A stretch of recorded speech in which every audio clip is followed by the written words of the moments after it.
एक बड़ी पुरानी कहावत है, कहते हैं ना, अधिक सयानो जाए ठगानो। मैंने कई बार ये बात कही है। और जियोपॉलिटिक्स में क्या होता है, कई बार ऐसे मौके आ जाते हैं। ईरान ने एक गलती की, और वो गलती क्या थी, ईरान को अपने पड़ोसियों के साथ बनाकर रखना था, अपने पड़ोसियों के ऊपर हमले नहीं करने थे। आपने एक चीज नोटिस किया होगा भारत के मामले में, भारत बांग्लादेश में सरकार बदली तो सरकार भारत विरोधी हो गई, पर भारत ने थोड़ा संयम से काम लिया। मालदीव में सरकार बदली, भारत विरोधी हो गई, भारत ने वहां भी संयम से काम लिया। श्रीलंका में भी सरकार बदली और अब जो नई सरकार आई वो भारत के संग चल रही है। काफी लंबे अरसे तक श्रीलंका भी भारत के विरोध में चला, लेकिन भारत ने किसी पर हमला जाकर नहीं कर दिया।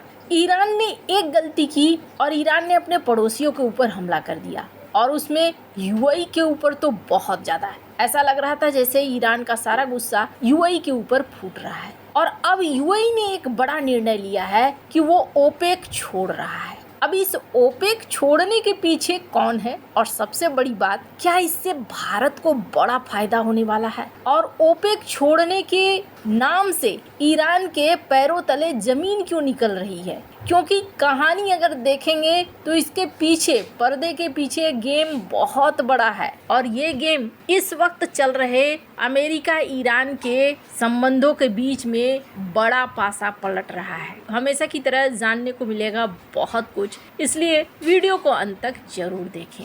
सबसे पहली चीज, ओपेक है क्या? ओपेक कुछ देशों का समूह है, और वो देश जो तेल निकालते हैं। Algeria, Congo, Guyana, Gabon, Iran, Iraq, Kuwait, Libya, Nigeria, south Arabia, Venezuela और यूएई। इससे पहले कतर, इंडोनेशिया, इक्वाडोर, अंगोला ये भी शामिल थे। और एक है ओपेक प्लस। ओपेक प्लस में रूस भी आता है, कजाकिस्तान भी आता है, ओमान भी आता है। लेकिन सबसे पावरफुल मेंबर की बात करें तो सऊदी अरब, इराक, यूएई, ईरान, कुवैत और नाइजीरिया है। अब ओपेक देशों के हाथ में पूरा कंट्रोल रहता है कि वो कब कितना उत्पादन करेंगे, कौन कौन सा देश कितना तेल निकालेगा और कौन सा देश कितना बेचेगा, क्या मूल्य होगा, ये सब कुछ रहता है। इस चार्ट को अगर आप देखें तो इस चार्ट में सऊदी अरबिया के पास 37.9% यानी करीब 8,360 मिलियन बैरल निकालने की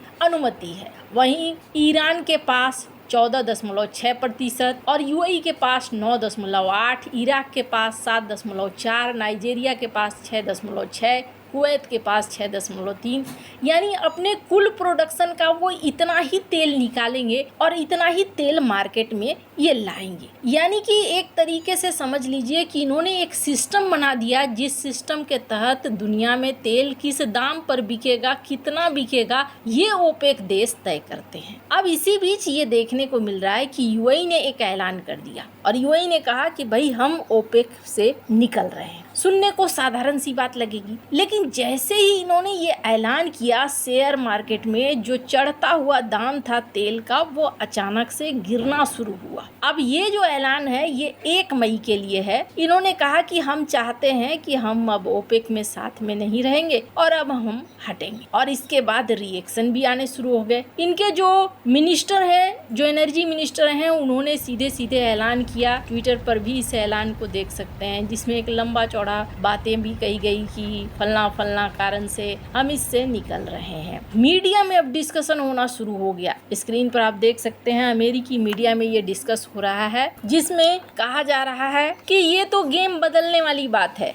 कैसे ये गेम बदलने वाली बात है? अभी का सीन क्या है? अभी का सीन ये है कि कथित तौर पर, चूंकि ट्रम्प कह रहे हैं इसलिए ट्रम्प की बातों को लेकर कहा नहीं जा सकता है कि ट्रम्प कितना सच बोल रहे हैं और कितना। ट्रम्प ने ये कहा कि ईरान गिर जाएगा, तबाह हो जाएगा अगर हमने स्ट्रेट ऑफ हॉर्मुज को नहीं खोला तो, क्योंकि उनको अपने तेल बेचने हैं और हमने ईरान के तेल पर रोक लगा दिया है। हमने आपको बताया कि अभी भी तेल टैंकरों की जब्ती जारी है। इसी बीच यूएई का ये ऐलान कि ओपेक हम तुम्हारे पास नहीं रहेंगे, ये सबसे ज्यादा फायदा अगर किसी को पहुंचाएगा तो 2 बड़े देशों को पहुंचाएगा। पहला तो अमेरिका को पहुंचा रहा है। कैसे पहुंचा रहा है उसका राज इस मैप में छिपा हुआ है। ये मैप सारी कहानी बता रही है कि आखिरकार क्यों यूएई ने इतना बड़ा फैसला लिया। अभी अगर आप देखें इस मैप को गौर से देखिए, ये जो जगह है ये है स्ट्रेट ऑफ हॉर्मुज। अब स्ट्रेट ऑफ हॉर्मुज में तो नाकेबंदी है,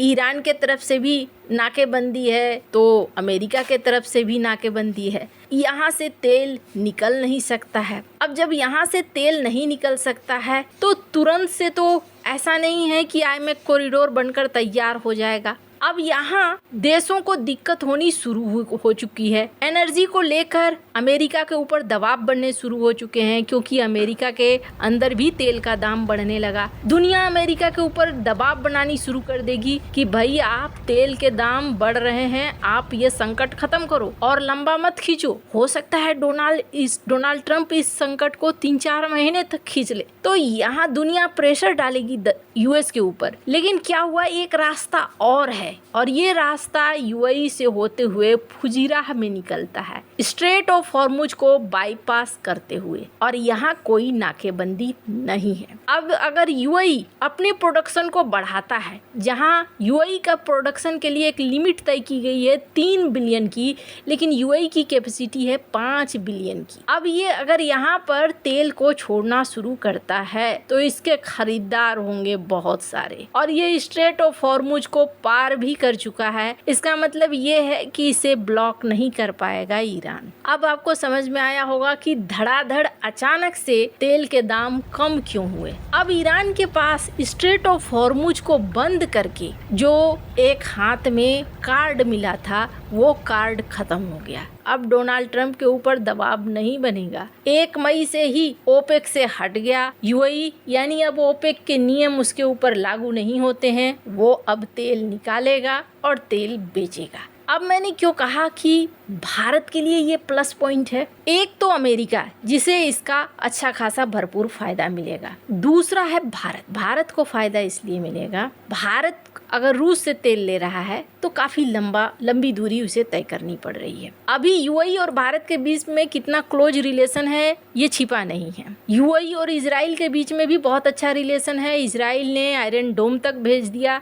पहली बार ऐसा किया। अभी अजीत डोभाल मिलने भी गए थे यूएई और मुलाकात भी हुई। अब यहाँ से तेल की एक बड़ी खेप भारत की तरफ आनी शुरू होगी। भारत एक बहुत बड़ा बायर है, यूएई को डायरेक्ट फायदा बहुत ज्यादा होगा। दूसरी बड़ी चीज, ओपेक में 2 देश ऐसे हैं जो अक्सर आपस में भिड़ते हैं और जीतता एक है। दोनों में से एक है सऊदी और एक है यूएई, दोनों आपस में भिड़ जाते हैं। तीसरा सबसे बड़ा प्रोड्यूसर है तेल का यूएई, लेकिन आखिरकार जीतता है सऊदी अरब, चलती है सऊदी अरब की। अब ओपेक से निकलकर यूएई अपना साम्राज्य बनाएगा, और ऐसा नहीं है कि ये पहली बार हो रहा है कि ओपेक से कोई निकल रहा है। इससे पहले भी ओपेक से कई देश निकले हैं, जैसे कि कतर निकला है, इंडोनेशिया निकला है, ओमान निकला है, ये देश बाहर हुए हैं। आपको क्या लगता है, क्या ओपेक से निकलना भारत के लिए फायदेमंद होगा या नहीं? कमेंट कर अपनी राय जरूर बताएं। जल्द मिलते हैं अगली वीडियो में नई खबर के साथ।